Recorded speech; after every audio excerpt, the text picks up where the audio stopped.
Welcome back to Harbaugh. Late this afternoon, the Republican-led House took the unprecedented step of voting to hold Attorney General Eric Holder in contempt of Congress. The vote was the result of a dispute over a gun-running investigation called Fast and Furious, and House Democratic leaders, led by the Congressional Black Caucus, staged a walkout to protest the vote. There's something evil about using the procedures of the House, especially something as severe as holding someone in contempt of Congress. The action on the floor today is unprecedented in the history of America. Never before in history has the Congress held a cabinet officer in contempt. That's why we are here in this courtyard, to say to our Republican colleagues, shame on you. Shame on you. Shame on you. Shame on you. White House Communications Director Dan Pfeiffer expressed the administration's disgust after the contempt vote with a statement that reads in part, quote, "At the beginning of this year, Republicans announced one of their top priorities was to investigate the administration and to ensure that President Obama was a one-term president. Well, today we saw the House of Representatives perform a transparently political stunt." And Attorney General Eric Holder late today reacted to the vote to hold him in contempt of Congress. Let's listen to him. Today's vote is the regrettable culmination of what became a misguided and politically motivated investigation during an election year. By advancing it over the past year and a half, Congressman Issa and others have focused on politics over public safety. Well, Democratic Congressman Elijah Cummings of Maryland's the ranking member on that House Oversight and Government Reform Committee. Mr. Cummings, thank you so much for joining. I've got so many questions about this, but what is this obsession with your chairman, Darrell Issa, with nailing the Attorney General? You know, I really don't understand it, Chris, but this did not have to happen. Chairman Issa has he sat down and he's talked to Eric Holder. I was there present at the meeting about a week ago. Mr. Holder was very humble, and he said basically, look, I've turned over 7,600 pages of documents. I've just given you 1,300 pages of documents that were internal deliberative documents that I didn't have to give you. I'm willing to give you more, but at some point you've got to make a commitment that you will make a good faith effort to bring this contempt situation to a close. And basically what Mr. Issa said was my way or the highway. But we've seen that from Republicans, for the last 2 years, my way or the highway. And that's basically what it ended up being. This did not have to happen. Well, at the very bottom of this, is there anything that thoroughly is there to be investigated? According to Fortune magazine, which is not a left-wing journal, there was no misbehavior. That the fact the United States government did what it could to bring about arrests where it thought it had a good case. It wasn't letting guns go into the hands of the bad guys on purpose. It was simply following the law the way it could follow it, given the limited gun controls we have in this country. That's right. And Chris, when the whistleblowers came before our committee, the ones that were actually called by Chairman Issa, they told us, they said, look, the thing that you can do for us is tighten up the gun laws because it makes it almost impossible for us to do our jobs.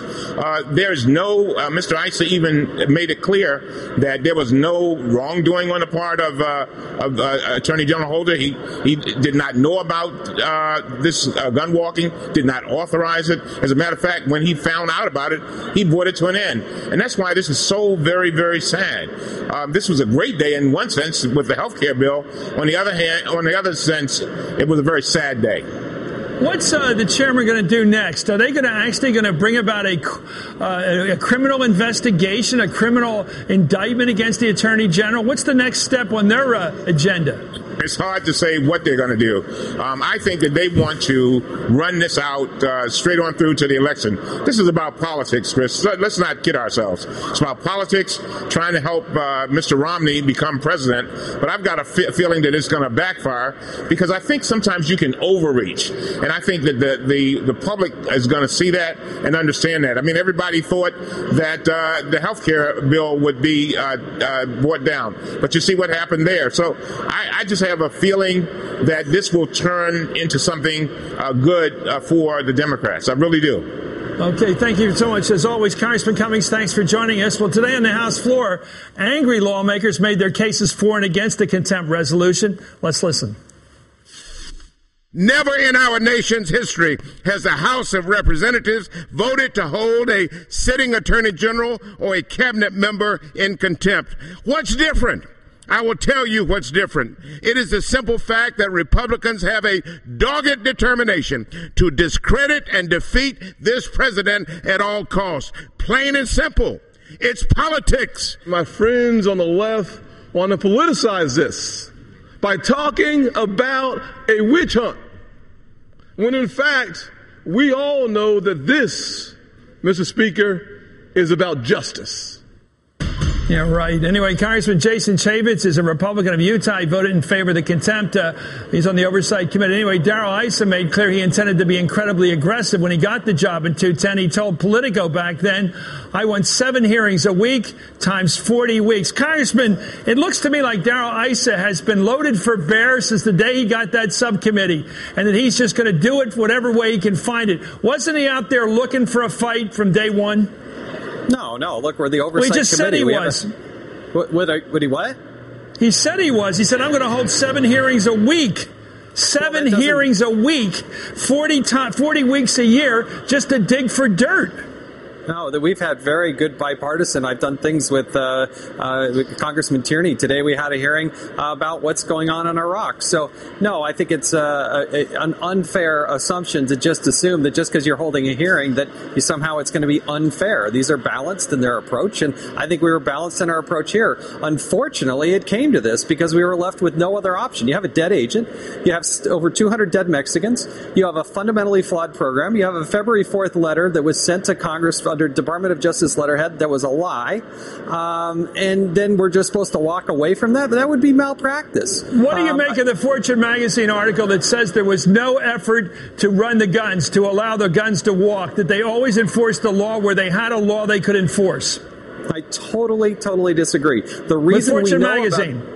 Yeah, I totally disagree. We had a number of whistleblowers who came to us and provided us this documentation that clearly led to the fact that indeed the guns were running. Now remember, we were given a letter on February 4th, 2011 that 10 months later, roughly 10 months later, Department of Justice had to pull back because it was a lie, Chris. Let me ask you, are you for tougher enforcement of gun laws?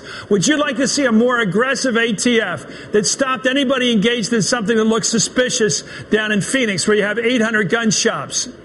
As Congressman Gowdy and I have said, we're 2 of the most conservative members in the Congress. Gun walking is wrong. It was wrong. No, but you'd like to see more aggressive. Let me answer you answer my question. Do you believe in more aggressive enforcement of gun laws?